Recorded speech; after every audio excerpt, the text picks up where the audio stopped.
अस्सलामुअलैकुम। Programme night addition में हम आपको खुशामदीद कहते हैं। नाज़रीन, मुस्लिम लीग नून के रहनुमा ख्वाजा आसिफ की गिरफ्तारी के बाद मुल्क की जो सियासत है इसका दर्जा हरारत बढ़ रहा है। इल्ज़ामात की सियासत शिद्दत इख्तियार कर रही है। आज मरीम नवाज़ ने मुस्लिम लीग नून आज़ाद कश्मीर के यौम तासीस के मौके पर वर्कर्स कन्वेंशन से खिताब के दौरान वज़ीर आज़म को कड़ी तनकीद का निशाना बनाते हुए क्या कहा, ज़रा ये सुनिए। सिलेक्टेड तो है, अब रिजेक्टेड भी होगा इंशाअल्लाह।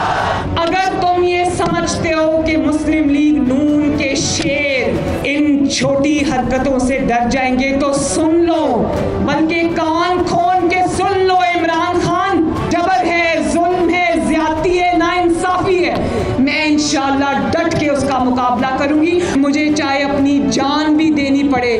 मैं अब इंशाअल्लाह ताला आपका मुकदमा लड़ने से पीछे नहीं हटूंगी। रास्ता भी यही होगा, गाड़ी भी यही होगी, करना है तो करो गिरफ्तार। एक तरफ मुस्लिम लीग नून की क़यादत ख्वाजा आसिफ की गिरफ्तारी को वज़ीर आज़म की इंतकामी कार्रवाई करार दे रही है, तो दूसरी तरफ वज़ीर ख़ारजा शाह महमूद कुरैशी ये समझते हैं कि ख्वाजा आसिफ नैब को मुतमईन नहीं कर सके और अगर वो मनी लॉन्ड्रिंग और आमदन से ज़ायद असासों के इल्ज़ामात का तसल्ली बख्श जवाब दे देते तो गिरफ्तारी की नौबत ही ना आती। जबकि वफाकी वज़रा के हमरा प्रेस कॉन्फ्रेंस करते हुए वज़ीर आज़म के मुशीर बाबर अवान ने कहा कि चीनी वाला पापड़ वाला तो सुना होगा, मैं चावल वाला भी बता रहा हूँ। ख्वाजा आसिफ वाले केस में बगैर किसी बिजनेस के करोड़ों रुपए का सौदा चावल की बरामद के तरीके से किया गया।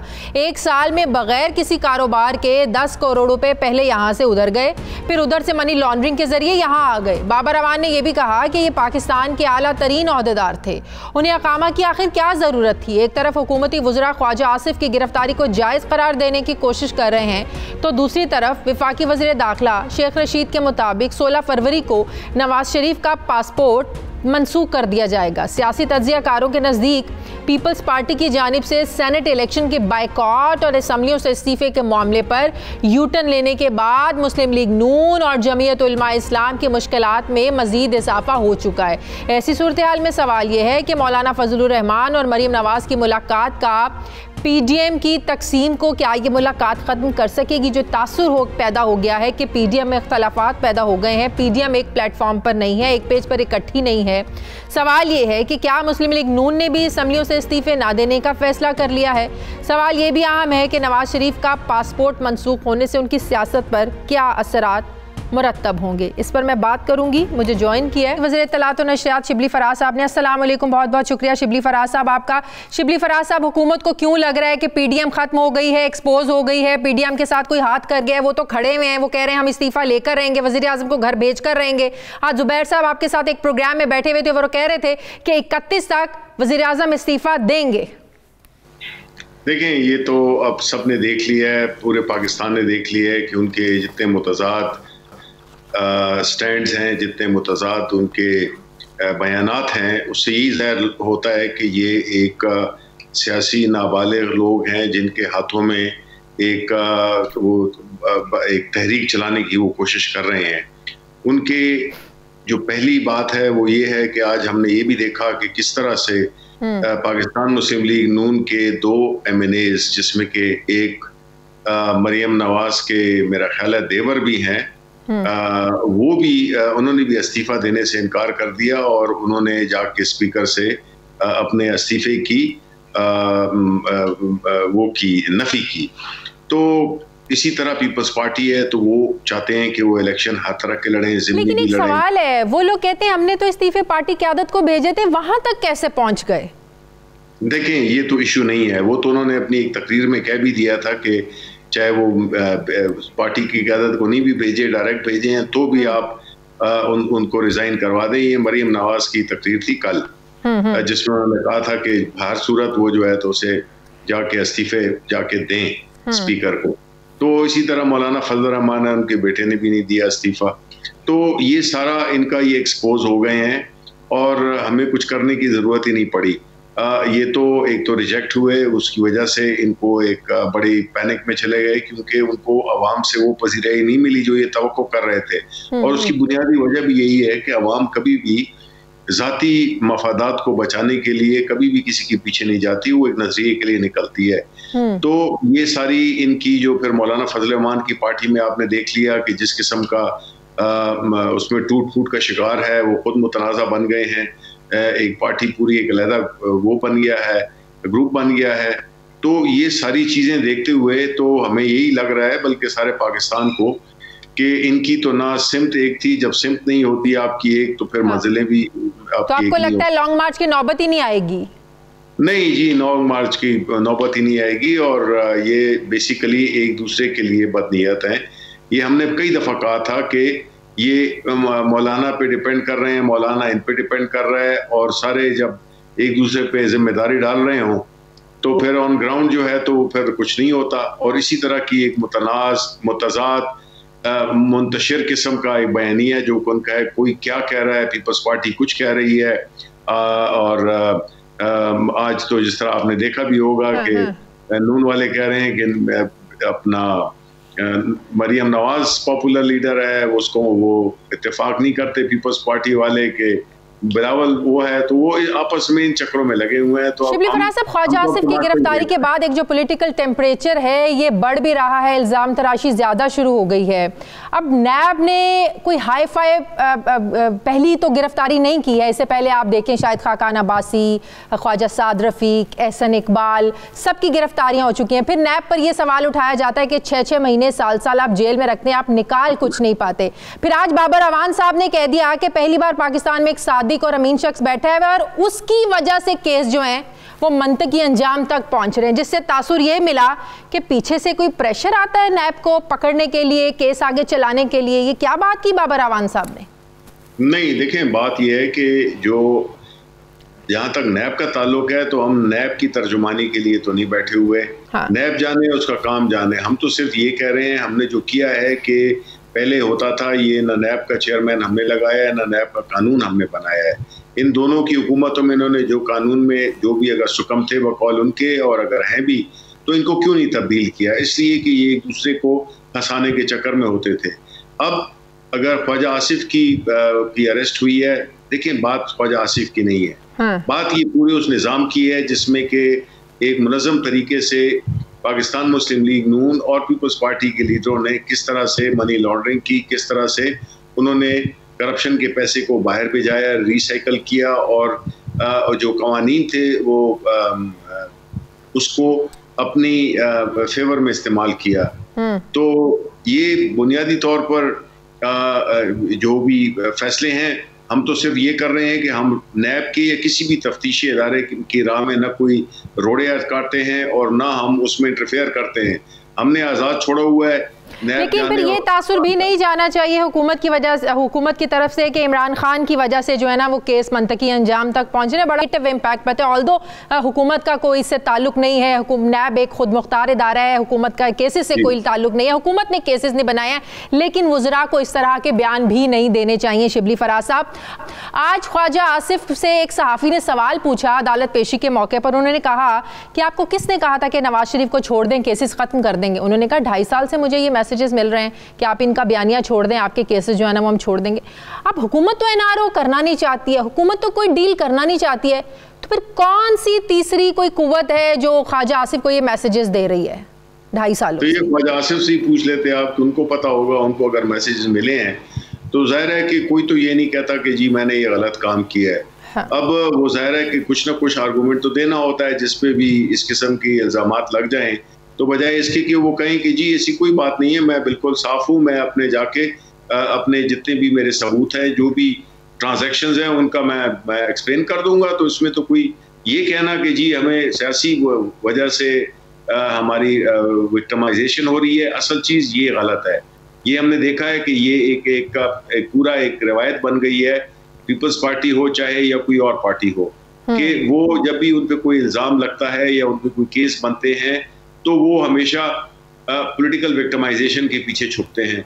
इमरान खान के ऊपर जब इन्होंने ये पॉलिटिकल विक्टिमाइजेशन की और उनको फंसाया केस में, तो इमरान खान ने तो पूरी 40 साल की मनी ट्रेल भी दे दी और बात खत्म हो गई। वाज डिक्लेयर्ड सादिक एंड अमीन। ये काम ये क्यों नहीं करते हैं? क्या वजह है कि ये हमेशा जब भी कोई लीडर इनका हमने नहीं देखा जिसने कहा हो कि मैं ताउन करूंगा और ये मेरे जवाबात है और ये मेरे जो है मनी ट्रेल है, तो बात खत्म हो जाए। लेकिन एक्चुअली है नहीं मनी ट्रेल, ये बता नहीं सकते। इसकी वजह से ये मामले को उलझाते हैं कि वो एक तासुर ये दें कि उनके साथ पॉलिटिकल विक्टिमाइजेशन हो रही है, जो कि हरगिज नहीं है। बहुत से वफाकी वज़रा जो है वो प्रेस कॉन्फ्रेंस में भी बात करते हैं कि डायलॉग की तरफ जाना चाहिए, डायलॉग ही वो वाहिद रास्ता है, पार्लियामेंट में आकर बात करनी चाहिए। लेकिन अब जब एक तरफ हुकूमत ये सोच रही है कि पीडीएम के इत्तेहाद में पीडीएम इत्तेहाद नहीं रहा, पीडीएम की अपनी सफ़ों में इत्तेहाद नहीं है, पीडीएम खुद टूट फूट का शिकार हो रही है, पीपल्स पार्टी अपने प्लेटफॉर्म से फैसले कर रही है, मौलाना फजल रहमान की पार्टी अपने अंदर से टूट रही है, तो अब तो लगता है हुकूमत सोचेगी भी नहीं मुज़ाकरात का। पहले तो हुकूमत बात कर रही थी डायलॉग करें, आप आए बैठे, फवाद चौधरी साहब बड़ा ओपनली सपोर्ट करते हैं डायलॉग को, अब हुकूमत की क्या सोच है? देखिए, डायलॉग को तो प्राइम मिनिस्टर साहब सपोर्ट करते हैं और पूरी पार्टी सपोर्ट करती है, और वो तो प्राइम मिनिस्टर ने फ्लोर ऑफ द हाउस पे कहा और हमने कई दफ़ा कहा है कि हम हर चीज़ पे बात करने को तैयार हैं, सिर्फ हम अगर केसों में आप अगर हमसे रियायत चाहते हैं वो उस पर हम बात नहीं कर सकते। तो पार्लियामेंट एक बेस्ट फोरम है जहाँ पे कि ये बात करें। अब कल इन्होंने सेनेट का सेशन बुलाया हुआ है अपने आप को, फिर उसका अगर आप एजेंडा भी देखें तो उससे यही जाहिर होता है कि ये फिर एक नाटक करने जा रहे हैं जिसमें कि बुनियादी तौर पे ये अपनी मजलूमियत का प्रचार करेंगे, जबकि हकीकत ये है कि इनको बजाय अपनी मजलूमियत साबित करने के ये अदालतों में जाएं और सबूत दें, चाहे वो मनी लॉन्ड्रिंग हो, चाहे वो धांधली हो, सबूत चाहिए, सबूत के बगैर कुछ भी नहीं हो। सही। एक आखिरी सवाल है, एनजीओ के हवाले से वज़ीर आज़म की सदारत में जो इजलास हुआ, क्या अहम फैसले हुए उसमें शिबली साहब? देखिए जी, जहाँ तक एनजीओज का ताल्लुक है उसको ज़ाहिर है कि वो इंटीरियर मिनिस्ट्री हमारी देख रही है, और मेरी टू बी वेरी ऑनेस्ट मेरे इल्म में उसके बारे में कुछ ज़्यादा तफसीलात मेरे पास नहीं है। ठीक है, बहुत बहुत शुक्रिया। वफाक इत्तलात और नशरियात शिबली फराज साहब मेरे साथ थे, thank you very much sir. नाज़रीन, मुझे प्रोग्राम में एक ब्रेक लेनी है, वापस आते हैं छोटे से वक्फे के बाद।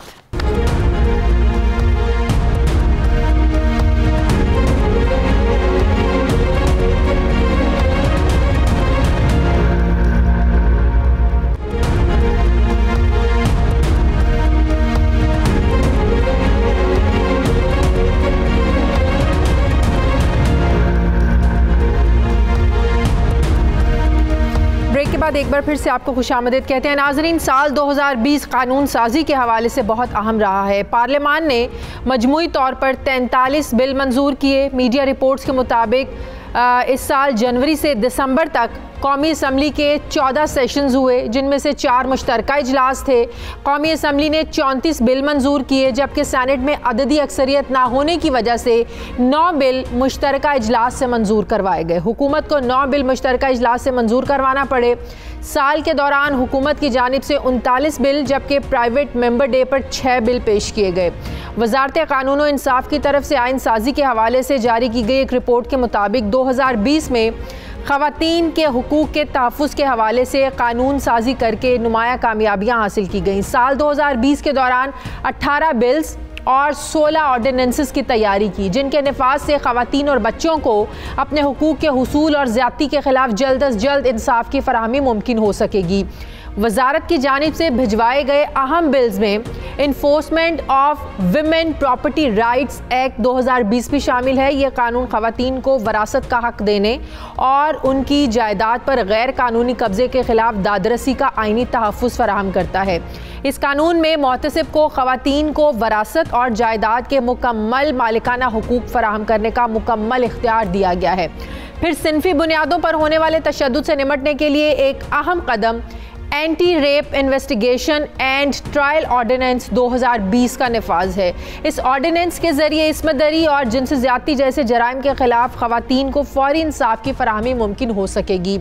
इस ऑर्डिनेंस के ज़रिए खुसूसी अदालतों का क़याम और खुसूसी तफ्तीशी टीमों का क़याम अमल में लाया गया है, जो जिनसी ज़्यादती का शिकार अफराद के मुकदमात की फ़ौरी समाअत और मुतासरीन को फ़ौरी इंसाफ की फराहमी के लिए कानूनी इमदाद फराहम करेंगे।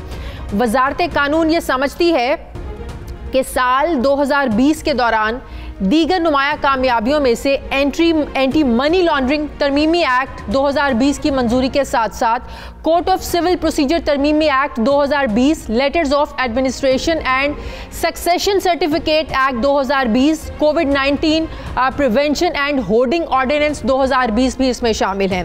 और रवां साल सुप्रीम कोर्ट की जानिब से कोरोना वायरस और चेयरमैन नैब की तकर्रियों के इख्तियार पर 2 अज खुद नोटिस लिए गए, मगर एहतसाब के हवाले से सुप्रीम कोर्ट के पॉलिटिकल इंजीनियरिंग से मुतालिक रिमार्क्स भी हमने देखा कि मौजूए बहस बने रहे। ज़मीनी हक़ाइक़ बताते हैं कि एक तरफ हुकूमत अवामी मफाद में बेहतरीन कानून साजी करने के दावे कर रही है, तो दूसरी जानिब अपोजिशन का ये मौक़िफ़ है कि हुकूमत ने ऐवान में नाकामी के बाद तमाम तर तवज्जो ऑर्डिनेंस पर मरकूज़ रखी, जिसके नतीजे में पार्लियामेंट की अहमियत और अफादियत कम होती रही। सियासी तज्ज़ियाकारों के नज़दीक निज़ाम अदल में इस्लाहात के लिए हुकूमत को कानून साजी के साथ साथ क़वानीन पर अमल दरामद के अलावा फौरी, सस्ते और मियारी इंसाफ के लिए मज़ीद इक़दामात उठाने पड़ेंगे। मगर सवाल ये है कि क्या कानून साजी के हवाले से हुकूमती इक़दामात काबिले इत्मीनान हैं? सवाल ये भी है कि क्या कमज़ोर प्रोसिक्यूशन जो सिस्टम है ये मुजरिमों को तहफ़्फ़ुज़ फराहम कर रहा है? इस पर मैं बात करूंगी। मुझे ज्वाइन किया है वफाकी वज़ीर क़ानून बैरिस्टर फ़रोग़ नसीम साहब ने। अस्सलाम वालेकुम, बहुत बहुत शुक्रिया फ़रोग़ नसीम साहब आपका, थैंक यू वेरी मच। आज ये स्पेशल सेगमेंट आपके साथ करने का मकसद ये है ताकि हम लोगों को बता सकें, आपके तवस्सुत से आप लोगों को बता सकें कि ये साल कानून साजी के हवाले से कैसा रहा, क्योंकि ज़ाहिर तनकीद होती है हमारे यहाँ जो इंसाफ का सिस्टम है, इंसाफ की फराहमी है, उसमें एक जो ताख़ीर बहुत बड़ा मसला है। फिर आप इस हुकूमत पर यह बहुत ज़्यादा तनकीद होती है कि कानून साजी के हवाले से आप लोगों को हमेशा ऑर्डिनेंसेस का सहारा लेना पड़ा। अपोजिशन हमेशा से ऐवान सदर को ऑर्डिनेंस की फैक्ट्री कहती आ रही है। तो मैं चाहूँगी कि हम पूरा एनालिसिस करें और लोगों को बताएं कि वजारत कानून कितनी कामयाब रही है एक आम आदमी के लिए कानून साजी करने में। Sir thank you very much कि आपने मुझे अपॉर्चुनिटी दी आपके प्रोग्राम में आने की। स्ट्रेट अवे जो पहला आपका जो सवाल है कि सिर्फ ऑर्डिनेंस बने हैं और एक्ट ऑफ पार्लियामेंट नहीं बने, तो ये बुनियादी तौर पे फैक्चुअली बात बिल्कुल दुरुस्त नहीं है, क्योंकि इस साल सिर्फ इस साल 2020 में कोई 36 के करीब एक्ट ऑफ पार्लियामेंट आए हैं और 17 के करीब ऑर्डिनेंसेस आए हैं। तो यानी आधे हैं ऑर्डिनेंस जो हैं ऑलमोस्ट। तो ये कहना कि ये सिर्फ एक्ट ऑफ पार्लियामेंट नहीं बने और ऑर्डिनेंस बने हैं तो ये दुरुस्त नहीं है। और सेकेंडली आप ज़रा सा अगर देखेंगे कि जिस किस्म के स्टैट्यूट बने हैं इसकी रीच और ओवर रीच आप देखिए कि चाहे वो आर्मी के, एयरफोर्स के, नेवी के अमेंडमेंट्स हों विद रिगार्ड टू उनके जो सर्विस चीफ्स हैं उनकी एज का हो, उनके टेन्योर का हो, चाहे वो फेडरल गवर्नमेंट एम्प्लॉयज़ हाउसिंग का स्टैट्यूट हो, चाहे वो लेटर ऑफ एडमिनिस्ट्रेशन का स्टैट्यूट हो, सिविल प्रोसीजर हो, चाहे वो बैंकिंग अमेंडमेंट्स हो। अब आपको याद होगा कि फैटफ से रिलेटेबल बहुत सारी अमेंडमेंट्स थी। और फैटफ क्या था? फैटफ भी पब्लिक इंटरेस्ट के लिए, पाकिस्तान को ग्रे लिस्ट से निकालने के लिए ये पब्लिक इंटरेस्ट था कि ये लेजिस्लेशन विद इन टाइम किया जाए।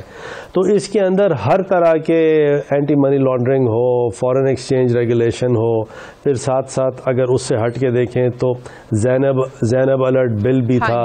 फिर ये मैपिंग का भी स्टैट्यूट था, पाकिस्तान का जो मैप बना। फिर साथ साथ इस्लामाबाद हाई कोर्ट के जो जजेस के नंबर्स थे जो इंक्रीज़ करने थे वो भी है। कंपनी लॉ के भी अमेंडमेंट्स हैं, पार्टनरशिप एक्ट के भी अमेंडमेंट्स हैं, एंटी टेररिज्म एक्ट के भी है, म्यूचुअल। फ़रोग़ नसीम साहब, बड़ी हैरानगी की बात लगती है कि एंटी रेप क़वानीन के निफाज के लिए भी जब ऑर्डिनेंस का सहारा लेना पड़ता है तो बड़ा अफसोस भी होता है, दुख भी होता है अपनी अपोजिशन पर कि ऐसे क़वानीन में भी अपोजिशन हुकूमत के साथ बैठने के लिए तैयार नहीं रही कि आपको ऑर्डिनेंस का सहारा लेना पड़ा इसके लिए भी। अनफॉर्चुनेटली मैं तो सिर्फ ये बात करूँगा, और ये मैंने डे वन से जितने भी हमारे भाई हैं सारे, बहनें हैं अपोजिशन की, उनसे मैंने यही बात की बार बार की कि देखिए बाज़ तो स्टैट्यूट्स ऐसे हैं कि जिसमें आप ज़रूर सियासत करें, लेकिन बाज़ स्टैट्यूट्स ऐसे हैं जिसमें कोई सियासत की गुंजाइश नहीं है। अब जैसे रेप का स्टैट्यूट था, या सिविल प्रोसीजर कोड था, या इस्लामाबाद हाई कोर्ट के जजेस की असामी थी, लेटर ऑफ एडमिनिस्ट्रेशन वाले जो स्टैट्यूट था। तो ये बड़ी आप समझिए बहुत सी चीज़ें जो हमने ये 36 स्टैट्यूट्स पास किए, बहुत सी मिन्नत समाजत करनी पड़ी। ऐसा लग रहा था कि एज एफ हम कोई अपना पर्सनल कोई हमारा काम हो या एजेंडा हो। हालांकि अगर फ़र्ज़ कीजिए कि इस्लामाबाद हाई कोर्ट के जजेस की तादाद बढ़ती है, उसका PTI और उसके अलाइंस का या गवर्नमेंट का क्या इससे ताल्लुक है? वो तो पूरे अवाम के लिए एक बेनिफिट है और अपोजिशन का भी बेनिफिट है, हर एक फ़र्द का बेनिफिट है। तो ये बात आपकी बिल्कुल सही है कि इसमें जो बहुत सारे कवानीन ऐसे थे कि जिसमें किसी किस्म की सियासत की गुंजाइश नहीं थी, और उस पर अब जैसे रेप का कानून था, तो रेप का अगर आप देखें मोटरवे पे जो सानेहा पेश हुआ, और वो ऐसा दर्दनाक सानेहा था कि एक पाकिस्तान के जो क्या पूरी दुनिया के लोग थे जो उन्होंने सुना, वो अश्कबार हुए कि इतनी ज्यादती। अच्छा, एक और इम्पोर्टेंट चीज फरोग नसीम साहब, बिल्कुल सही, सेनेट इलेक्शन में ओपन बैलेट के ज़रिए इंतखाबात करवाने के लिए जो अब रेफरेंस भेजा है सुप्रीम कोर्ट में, राय मांगी गई है, कहा गया है कि आईनी तरमीम के बगैर इलेक्शन एक्ट में तरमीम करने के लिए जो है ना वो राय दी जाए, ये रेफरेंस में कहा गया है। इस पर भी ज़ाहिर ऑपोजिशन भी चाहती है, हर बार यही बातें होती हैं कि हॉर्स ट्रेडिंग नहीं होनी चाहिए, साफ शफाफ इंतखाबात होने चाहिए। हुकूमत और ऑपोजिशन दोनों का यही मौक़िफ़ रहा है। क्या इस बात पर हुकूमत ने ऑपोजिशन से बात करने की कोशिश की कि मिल बैठकर आईनी तरमीम हो सकती है? मेरे ख्याल में इस इशू पे माहौल इतना डिफ़िकल्ट हो चुका था, हीट इतनी ज़्यादा जनरेट हो चुकी थी कि मेरा नहीं ख्याल कि इस दफ़ा इस इशू पे अपोजिशन से कोई भी बात हुई। और एक्चुअली क्योंकि मैं उस वक्त तो मेरा कोविड चल रहा था, मैं आइसोलेशन में था, तो ये अटॉर्नी जनरल साहब और बाबरवान साहब की एडवाइस थी इसमें, और ये रेफरेंस जो है ये अटॉर्नी जनरल साहब ने बनाया है। नॉर्मली तो लॉ मिनिस्ट्री करती है, लेकिन वो हालात ऐसे थे, मैं इन ऑपरेशनल था कम्प्लीटली, तो वो उनकी एडवाइस है सर आंखों पे, मैंने इस पर अपना इतना माइंड अप्लाई नहीं किया। तो लिहाजा अब ये देखते हैं, ये 4 या 5 जनवरी को ये लगी हुई है, जनवरी को, और इसीलिए मेरे ख्याल में इसीलिए किया होगा अटॉर्नी जनरल साहब ने, ये शायद समझते हुए कि शायद क्योंकि कानून में थोड़ा सा इबाम है, अदरवाइज़ तो खुद जो है गवर्नमेंट जो है ऑर्डिनेंस कर सकती थी, अमेंडमेंट कर सकती थी, लेकिन शायद वो देखते हुए ये ज़रा मोहतात अप्रोच ली कि जी हम सुप्रीम कोर्ट से एडवाइस ले लेते हैं कि क्या इसमें हमें क्या हम ऑर्डिनेंस से ये कर सकते हैं या क्या हमें कॉन्स्टिट्यूशनल अमेंडमेंट की ज़रूरत है। तो ये अब सुप्रीम कोर्ट ने ही अपनी दायरेस्त में ये हमेशा सुप्रीम कोर्ट ने राय देनी है या फैसला देना है, और वो ही एक्सरसाइज रिपीट होगी फिर हर बार? राय देनी है। अच्छा, राय देनी है।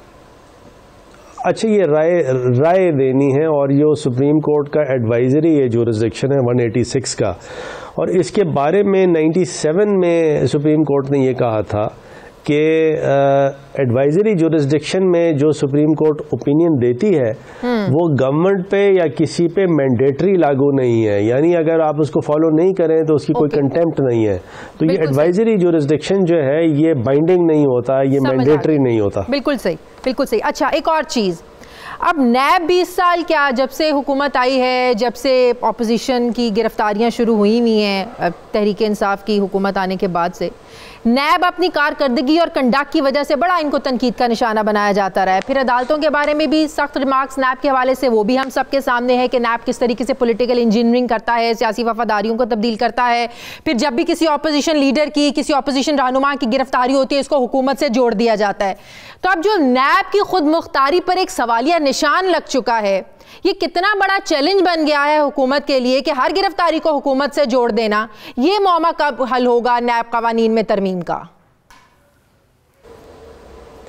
अच्छा, ये बड़ा एक डेलिकेट आपका सवाल है और मैं कोशिश करता हूँ इसका जवाब देने की।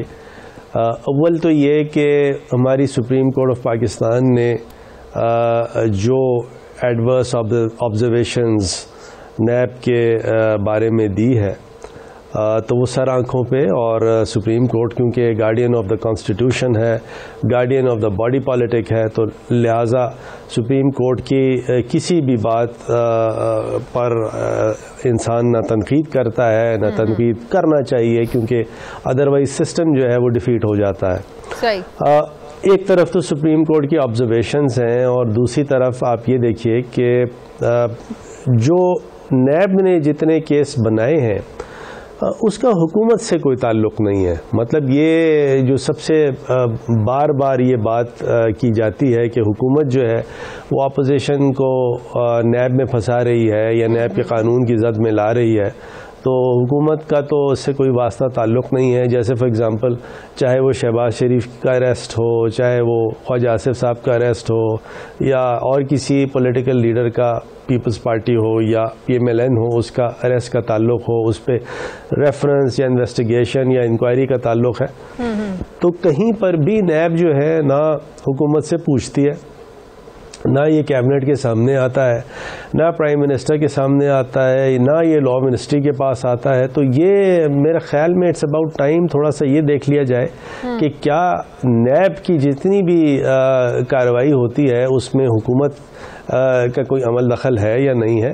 लेकिन हैविंग सेड दैट, बाज़ जो स्पेशली जो सुप्रीम कोर्ट ने जो तनकीद, एडवर्स क्रिटिसिज्म या एडवर्स ऑब्जर्वेशंस दी है नैब के ख़िलाफ़, वो एक्चुअली ज़्यादा मैं कह रहा हूँ ज़्यादातर कैपेसिटी बिल्डिंग की है कि नैब की कैपेसिटी बिल्डिंग होनी चाहिए। और नैब के खुद चेयरमैन साहब अच्छा काम कर रहे हैं, प्रोसिक्यूटर जनरल साहब बेहतरीन काम कर रहे हैं। नैब और FBI के दरमियान क्या एग्रीमेंट हुआ है?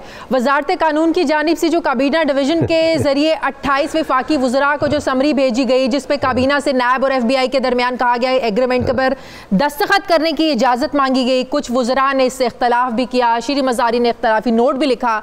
अगर आप ये बता पाएं कि ये एग्रीमेंट है क्या? मैं आपको देखें क्योंकि अब ये इंफॉर्मेशन नॉलेज पब्लिक डोमेन में है, मैं आपको एग्जैक्ट उस तरह कैबिनेट का अहवाल तो नहीं बता सकता, लेकिन आपको क्योंकि ये पब्लिक इंटरेस्ट की बात है और ये अखबार TV हर जगह में ये बात आ चुकी है, तो ये मैं आपके सामने पेश करता हूँ कि ये क्या एग्रीमेंट क्या है। मैं अगर आपसे ये पूछूं कि क्या आप बहैसियत एक रिस्पॉन्सिबल और एक ज़बरदस्त जर्नलिस्ट, एक सफ़े अव्वल की एंकर पर्सन, क्या आप ये नहीं चाहती कि पाकिस्तान में करप्शन ख़त्म हो और पाकिस्तान में अगर कोई लूटी हुई दौलत उठा के इंग्लैंड या अमेरिका लेके गया है, चाहे वो पॉलिटिशियन हो, ब्यूरोक्रेट हो, कोई भी हो, गैर कानूनी तरीके से लेके गया है, तो क्या ऐसी क्रिमिनल एक्टिविटी पर कानूनी चाराजोई क्या होनी नहीं चाहिए? क्या ऐसे लोगों को नेम और शेम नहीं करना चाहिए?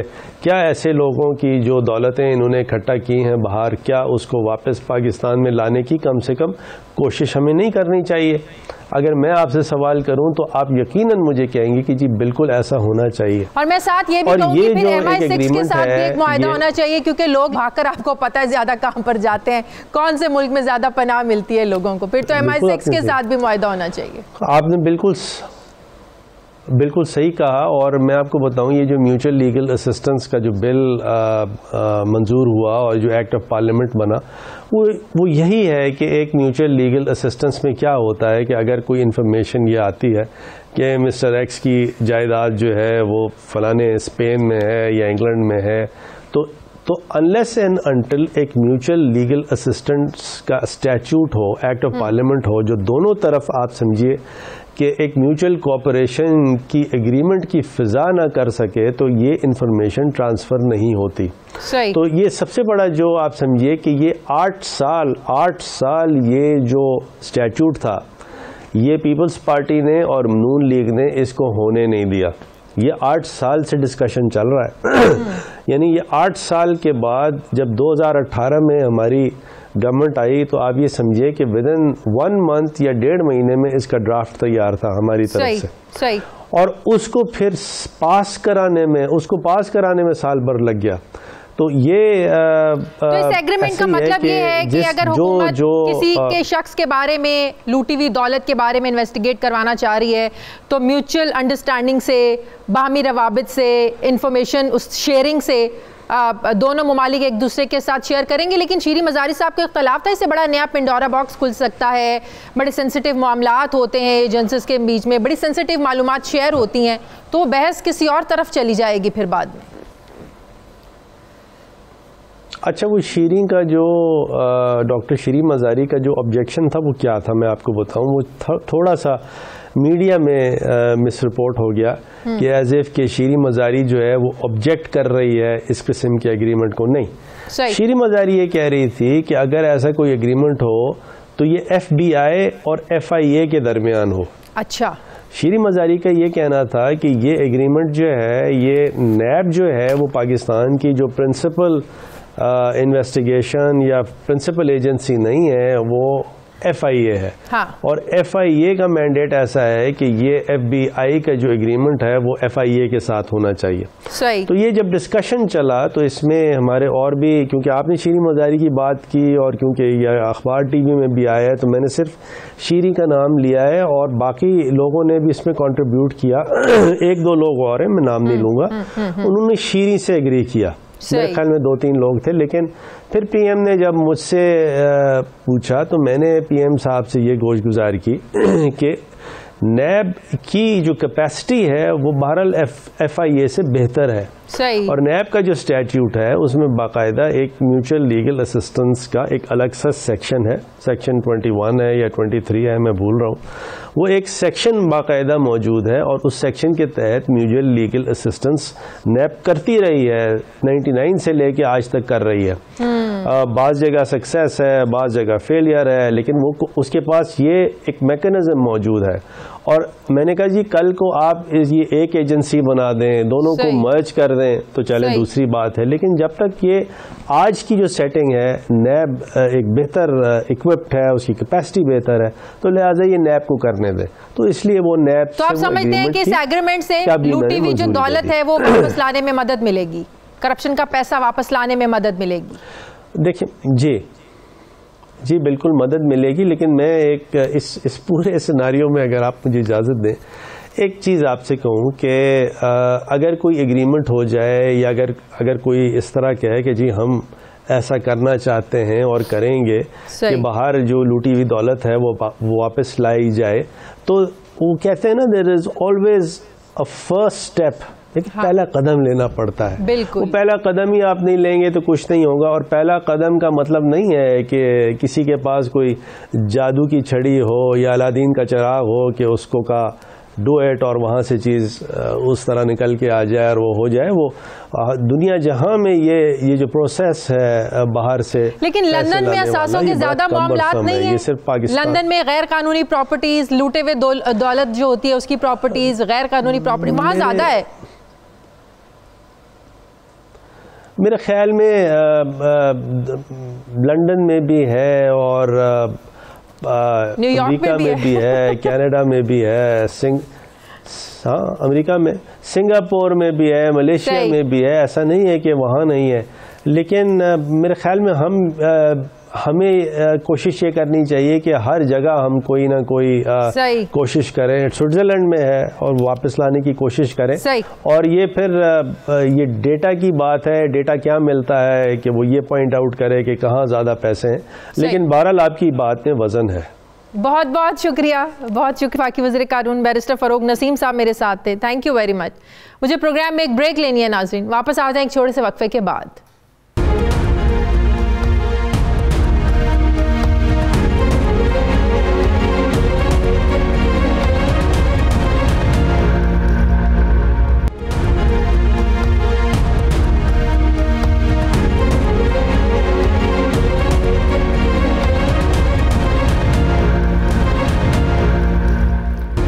ब्रेक के बाद एक बार फिर से आपको खुशामदीद कहते हैं नाज़रीन। इस बात में कोई शक नहीं कि कोरोना इस साल की एक खौफनाक हकीकत है। 2019 के आखिर में डॉक्टर ली ने इसे दरियाफ्त किया और इस वायरस से चीन का शहर वुहान सबसे पहले मुतासिर हुआ और फिर देखते ही देखते पूरी दुनिया इस वायरस की लपेट में आ गई। आज की तारीख तक दुनिया भर में इस वायरस से मुतासिर होने वाले अफराद की तादाद 8,24,70,000 से ज़ायद है।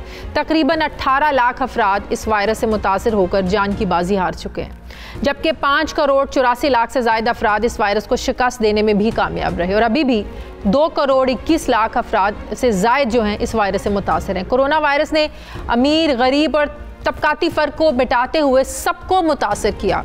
थर्ड वर्ल्ड ममालिक में रहने वाला एक आम शख्स भी इससे मुतासिर हुआ और दुनिया के सुपर पावर के सदर डोनाल्ड ट्रंप भी इससे मुतासिर हुए बगैर नहीं रह सके।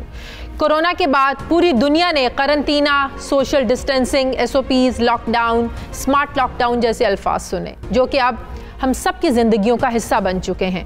इस वक्त दुनिया के सुपर पावर अमेरिका कोरोना से मुतासरा ममालिक में पहले नंबर पर है, जबकि भारत का दूसरा नंबर है। कोरोना ने न सिर्फ तरक्की याफ्ता ममालिक के निज़ाम सेहत को हिलाकर रख दिया, बल्कि उनकी मईशतें भी बुरी तरीके से मुतासर हुई। दुनिया भर की तरह कोरोना वायरस ने पाकिस्तान को भी मुतासर किया और हुकूमत ने कोरोना को काबू करने के लिए मुख्तलिफ इक़दाम उठाए। 22 जनवरी को कोरोना वायरस की पाकिस्तान मुंतकली को रोकने के लिए चीन से आने और जाने वालों के लिए तिब्बी मुआयने के लिए एयरपोर्ट्स पर भी खुसूसी काउंटर्स बनाए गए। फिर 31 जनवरी को चाइना के साथ परवाज़ों को हमने मुअत्तल किया। 26 फरवरी को पाकिस्तान में कोरोना का पहला केस सामने आया और उससे अगले ही रोज़ पाकिस्तान ने ईरान के साथ भी परवाज़ें मुअत्तल कर दी, जबकि ताफ्तान के सरहदी इलाके में इमरजेंसी सेंटर्स और कंट्रोल रूम कायम किए गए। कोरोना केसेस की तादाद बढ़ना शुरू हुई तो मार्च में तमाम इंटरनेशनल फ़्लाइट्स को मुअत्तल कर दिया गया और मुल्क भर में सख्त लॉकडाउन नाफिज कर दिया गया। हम आज ये जायज़ा इसलिए ले रहे हैं कि हम आपको बता सकें कि इस पूरे साल में कोरोना की वजह से पूरी दुनिया और पाकिस्तान ज़ाहिर है कितना मुतासिर हुए हैं। फिर हमने जो इक़दामात किए उस हवाले से NCOC का क़याम अमल में लाया गया और NCOC के प्लेटफॉर्म से ही आवाम को तमाम तर सूरत हाल से बाकायदगी से आगाह किया जाता रहा और कोरोना से निपटने की पॉलिसीज़ बनाई जाती रहीं। मुल्क भर में लॉकडाउन की वजह से हुकूमत ने $8 अरब का रिलीफ पैकेज देने का ऐलान किया और टाइगर रिलीफ फोर्स का क़याम अमल में आया। फिर अप्रैल में लॉकडाउन को जुज़वी तौर पर बहाल किया गया, जबकि मई के महीने में रमज़ान और ईद उल फितर से पहले मुल्क भर में स्मार्ट लॉकडाउन नाफिज किया गया। फिर जून और जुलाई के महीने में पाकिस्तान के अंदर कोरोना उरूज पर था, जबकि अगस्त के महीने में कोरोना वायरस के केसेस में कमी आना शुरू हुई, जिसके बाद से हुकूमत ने मुल्क भर में तालीमी इदारों को 15 से 30 सितंबर के दौरान मरहलावार खोलने का ऐलान किया। लेकिन फिर कोरोना की दूसरी लहर ने एक बार फिर से खतरे की घंटी बजाई और हुकूमत की जानिब से फिर से SOPs के हवाले से सख्ती की जाने लगी। फिर 29 अक्टूबर को NCOC की तरफ से एक बार फिर मुल्क भर के तमाम शॉपिंग मॉल्स, दुकानें, मार्केट्स, तफरी गाहों और पब्लिक पार्क्स के औकात मखसूस करने का फैसला किया गया, जबकि आवाम के लिए मास्क पहनना लाजमी करार दिया गया। फिर नवंबर में NCOC ने मजीद अहम फैसले करते हुए बंद मकामात पर होटलिंग और शादी की तकरीबात पर भी पाबंदी लगा दी। नवंबर में ही सूबों की जानिब से कोरोना से ज़्यादा मुतासर शहरों और इलाकों में स्मार्ट लॉकडाउन और माइक्रो स्मार्ट लॉकडाउन के फैसले आना शुरू हो गए और 24 नवंबर को मुल्क भर में तालीमी इदारे एक बार फिर से बंद हो गए। नवंबर के महीने में आलमी मंजरनामे पे एक और खबर आई कि दुनिया की मुतादिद कंपनियां कोरोना की वैक्सीन बनाने में कामयाब हो चुकी हैं, लेकिन अभी गुज़श्ता हफ्ते कोरोना के हवाले से ये खबरें आई कि कोरोना वायरस में म्यूटेशन के सबब वायरस में तब्दीली हो चुकी है और ये बहुत ख़तरनाक है और ये बहुत से ममालिक को मुतासिर कर रही है। इस हवाले से खबरें तो ये भी हैं कि ये जो कोरोना की नई किस्म है ये कराची में भी जो है ना वो आ चुकी है, कुछ लोग मुतासिर हुए हैं। मैं बात करूँगी, मुझे ज्वाइन किया है chairman corona task force doctor Ataur Rahman साहब ने। अस्सलाम वालेकुम, बहुत बहुत शुक्रिया डॉक्टर साहब आपका। वालेकुम अस्सलाम। डॉक्टर साहब, हम चाहते हैं कि हम अपने प्रोग्राम में पूरे साल जो कोरोना ने तबाही मचाई, फिर वैक्सीन के हवाले से जो खबरें सामने आई और फिर खासकर अब जो कोरोना की शक्ल तब्दील हुई है, वायरस की जो दूसरी किस्म आई है, इस बारे में लोगों को बता सकें। हम बहुत कंसर्न हैं क्योंकि जो खबरें आ रही हैं कि कुछ केसेस कराची में रिपोर्ट हुए हैं। आपके पास इस हवाले से क्या खबरें हैं डॉक्टर साहब? जी, बात यही है कि ये म्यूटेट कर रहा है, बराबर शुरू से ही म्यूटेशन कर रहा है, जैसे कि RNA वायरसेस अक्सर करते हैं। और हमने तो आज से कुछ 6-7 महीने पहले इसकी मुख्तलिफ म्यूटेशंस दरियाफ्त की थी और अभी हाल में हमने कोई 109 अलग अलग जगहों पे म्यूटेशंस देखी हैं इस वायरस में। तो ये कॉन्स्टेंटली तब्दील कर रहा है और ये एक बहुत बड़ा चैलेंज बनता जा रहा है, क्योंकि आप जो अगर ये ज़्यादा तब्दील कर लेता है अपनी शक्ल और ख़ास जगहों पे तब्दीली आती है तो फिर ये बहुत ज़्यादा एग्रेसिव हो सकता है, जैसे कि बरतानिया की स्ट्रेन में हुआ है। और पता चला है कि कराची में भी कुछ पैसेंजर्स आए हैं जो उन्होंने ये स्ट्रेन पाकिस्तान लाए हैं। तो ये 70% ज़्यादा फैलाव है इस स्ट्रेन का और इसकी वजह से बरतानिया के जो सदर इलाके हैं उस पर तो ये गालिब आ गया है और ज़्यादा तेज़ी से फैलता है। ये 70% ज़्यादा तेज़ी से फैलता है क्योंकि इसमें जो एक छोटा सा फुटबॉल की तरह होता है, मॉलिक्यूलर फुटबॉल, उसमें छोटे छोटे कांटे लगे होते हैं जो स्पाइक प्रोटीन्स होती हैं जिसपे, और वो जो कांटे हैं वो फिर इंसानी खलियों के साथ जाके जुड़ते हैं एस रिसेप्टर्स के साथ, और फिर ये दाखिल होता है। तो उन कांटों की शक्ल में तब्दीली आ गई है, जिसकी वजह से ये ज़्यादा आसानी से और ज़्यादा तेज़ी से फैल रहा है, और इसी के नतीजे में फिर अमवात भी ज़्यादा होंगी और बीमारी भी ज़्यादा होंगी जितना ये तेज़ी से फैलेगा। डॉक्टर साहब, नया साल भी लोगों को, पूरी दुनिया को इसी अजियत में, इस वायरस के साथ ही गुजारना पड़ेगा, क्योंकि वैक्सीन के बारे में कहा जा रहा है कि लंदन में भी, अमेरिका में, इंग्लैंड में ये वैक्सीन शुरू हो चुकी है, लेकिन जब से ये खबर आई है कि वायरस अपनी शक्ल तब्दील करके जो है वो आ रहा है, जिस तरह हम भी बात कर रहे हैं, तो जो पहली तैयारशुदा वैक्सीन है वो कितनी इम्पैक्टफुल रहेगी? फिर ज़्यादा चांस ये है कि वैक्सीन जो आ रही हैं वो इसको कवर करेंगी, क्योंकि वैक्सीन खासी ब्रॉड स्पेक्ट्रम होती हैं और खाली इसके एक स्पाइक प्रोटीन पे फोकस नहीं करती, बल्कि मुख्तलिफ स्ट्रक्चरल फीचर्स जो होते हैं, इसके जो मुख्तलिफ स्ट्रक्चर्स हैं, मुख्तलिफ हैयतें हैं, उनके ऊपर फोकस करती हैं। तो चांसेस यही हैं कि ये जितनी वैक्सीन आ रही हैं ये इस शक्ल को भी कवर करेंगी, लेकिन इसके साथ अब हमें जीना सीखना पड़ेगा मेरी राय में, क्योंकि ये वैक्सीन आते आते और पाकिस्तान में 15-16 करोड़ अफराद को वैक्सीन लगते लगते 6 महीने से 12 महीने आसानी लग सकते हैं, और बहुत इसमें इन्वेस्टमेंट भी करनी पड़ेगी, और कोई इसके लिए दवाई नहीं है। वैक्सीन जो है वो तो खाली सेहतमंद अफराद को प्रोटेक्ट करती है, लेकिन और जिसने एक बार वैक्सीन लगा ली, क्या उसे हर साल रिपीट करना पड़ेगा, हर साल वैक्सीन लगवानी पड़ेगी? जी बिल्कुल, ऐसा ही लगता है, और ये भी हो सकता है कि साल नहीं बल्कि 6 या 8 महीने बाद लगानी पड़े। कितने अरसे तक वो वैक्सीन प्रोटेक्शन देती है इसके बारे में भी डेटा अभी तक वाज़ेह नहीं हुआ, तो हो सकता है कि आपको हर 6 महीने बाद बूस्टर डोज देना पड़े या हर 10 महीने बाद देना पड़े। ये मुख्तलिफ वैक्सीन जो हैं उनके मुख्तलिफ बिहेवियर होगा, और ये 9 कंपनियां हैं जिस वक्त वैक्सीन मार्केट में लाने को तैयार हैं, जिनके क्लिनिकल ट्रायल या तो मुकम्मल हो गए या मुकम्मल होने वाले हैं, जिसमें से 4 अमेरिकी कंपनियां हैं, 3 चाइनीज हैं, एक बरतानिया की है और एक रूसी कंपनी है। तो उनमें से कौन सी वैक्सीन ज्यादा कामयाब होती है? इस पर आपकी क्या रिसर्च है, जो साइंसदान है उनकी क्या रिसर्च है कि हमें किस कंपनी की वैक्सीन लेनी है, किस कंपनी की वैक्सीन ज्यादा मौसर है जो पाकिस्तान ने लेनी है? मेरा ख्याल है कि हमारे लिए चाइनीज वैक्सीन जो है वो मुनासिब होंगी। अच्छा। क्योंकि उनके क्लिनिकल ट्रायल्स भी हमारे पॉपुलेशन पे हो रहे हैं या हो चुके हैं, और इस वजह से हमें ज़्यादा उनके बारे में पता है कि हमारे जो जेनेटिक स्ट्रक्चर है हमारे अफराद का, उन पे उन वैक्सीन का कितना असर है। उनके रिजल्ट बहुत पॉजिटिव आ रहे हैं। तो आज ही बल्कि ऐलान किया है कि कोई 10 लाख डोजेस जो हैं, जो सिनोफार्म एक कंपनी है जिसके क्लिनिकल ट्रायल्स कराची यूनिवर्सिटी में international centre for chemical and biological sciences के साथ मिलकर हो रहे हैं, वो वाले 10 लाख डोजेस जो हैं तो वहाँ से खरीदे जाएंगे।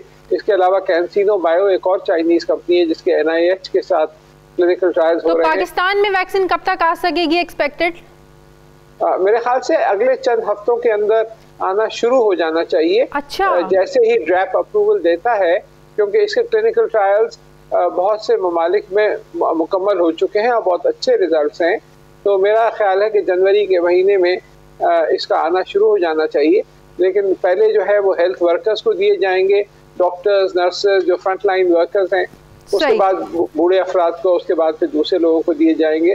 तो लेकिन इतनी ज़्यादा क्वांटिटी में आना जो है उसके लिए वक्त लगेगा। तो मेरा ख्याल है कि ये पूरा साल जो है 2021 का, इसको इसके साथ गुजारना पड़ेगा और सोशल डिस्टेंसिंग कायम रखनी पड़ेगी। बहुत बहुत शुक्रिया chairman corona task force doctor Ataur Rahman साहब मेरे साथ हैं। नाज़रीन, हमारे आज के प्रोग्राम का एडिटोरियल, पाकिस्तान अपने दिफा और दुश्मन को मुंह तोड़ जवाब देने के लिए नाजरीन हर वक्त तैयार है। इस साल के आखिरी दिनों में साबिक भारतीय अफसर और सिक्योरिटी उमूर के माहिर SCS थाना ने इस बात का एतराफ़ किया है कि भारत पाकिस्तान को जंग में शिकस्त नहीं दे सकता। SCS थाना ने अपनी किताब national security and conventional arms race में लिखा है कि भारत अपने मुखालिफ पाकिस्तान और चीन के नज़रियाती और स्ट्रेटजिक मकासद के बारे में कोई वजाहत नहीं रखता और इन दोनों ममालिक में से किसी को भी जंग में शिकस्त नहीं दे सकता। लेकिन इसके बावजूद भारत पाकिस्तान के खिलाफ हमेशा बयानबाजी और जंगी मुहिम जोही करने से बाज नहीं आता। गुज़श्ता साल फरवरी में पाकिस्तान के मुंह तोड़ जवाब के बाद भारत ने इस साल कोई बड़ी शरारत तो नहीं की, लेकिन एक साल के अरसे में LOC और वर्किंग बाउंड्री पर जंगबंदी मुआहदे की 3000 से ज़ायद मरतबा खिलाफ वर्जियाँ कर चुका है। भारत की LOC और वर्किंग बाउंड्री पर बिला इश्तियाल फायरिंग से मासूम बच्चों, औरतों समेत 300 के लगभग बेगुनाह लोग शहीद, जबकि सैकड़ों जख्मी हुए। ये लोग अपने घरों में थे या फिर अपने खेतों में कामकाज में मसरूफ़ थे और पुरअमन शहरियों के तौर पर अपने इलाकों में रह रहे थे। लेकिन उन पुरअमन शहरियों को निशाना बनाकर भारत ने अपनी बुज़दिली का सबूत दिया, जबकि पाकिस्तान के अंदर दहशतगर्दी के हवाले से सबूत एक डोज़र की शक्ल में गुज़श्ता दिनों अक़वाम मुत्तहिदा को पेश किए जा चुके हैं। जबकि 2 रोज़ पहले बलोचिस्तान के इलाके हरनाई में FC की पोस्ट पर होने वाली फायरिंग और 7 एहलकारों की शहादत के वाक़े के पीछे भारतीय खुफिया एजेंसीज़ का हाथ होना कोई बैद नहीं है। बलूचिस्तान में अरसा दराज से मुल्क दुश्मन अनासिर सरगर्म है और बलूचिस्तान में हालात ख़राब करने में भारत मुलव्वस है। यही वजह है कि पाकिस्तानी हुकाम ने वाज़ेह अल्फाज में कहा है कि मुल्क दुश्मन अनासिर की पुष्पनाही से इस तरह के बुज़दिलाना इक़दामात के ज़रिए खित्ते के अमन और इस्तेहकाम को सबोटाश करने की इजाज़त नहीं दी जाएगी और पाकिस्तान की सिक्योरिटी फोर्सेस इनके अज़ाइम को हर वक्त खाक में मिलाने के लिए तैयार हैं। भारत की तरफ से फॉल्स फ्लैग ऑपरेशन की तैयारियां भी भारतीय जंगी जुनून का वाज़ेह सबूत हैं। इस हवाले से वज़ीर-ए-आज़म इमरान खान ने दुश्मन को मुंह तोड़ जवाब देने की बात करते हुए भारत को खबरदार किया है कि वो खित्ते में कशीदगी में इजाफा ना करे तो इसके लिए बेहतर होगा। पाकिस्तान ने भारत को अपने अंदरूनी मसाइल को हल करने और अपनी दिफाई कमज़ोरियों पर तवज्जो देने का मशवरा दिया है। पाक फ़ौज की मुल्क और कौम के लिए कुर्बानियाँ किसी से पोशीदा नहीं हैं। पाक फ़ौज एक तवील अरसे से सरहदों पर दुश्मनों से होशियार रहने और मुकाबला करने के साथ अंदरूनी तौर पर भी दहशतगर्दों का सफाया करने में मसरूफ़ है। लिहाजा दुश्मन खा कितनी भी साजिशें कर ले, पाकिस्तान इसकी साजिशों का मुंह तोड़ जवाब देता रहेगा और दुश्मन जान ले कि पाक फ़ौज वतन अजीज़ के दिफा के लिए हर वक्त तैयार है। नाज़रीन, ये था हमारा आज का प्रोग्राम के लिए फ़ीडबैक ज़रूर दीजिएगा, अपना ख्याल रखिएगा। मुझे इजाज़त दीजिए, अल्लाह हाफ़िज़।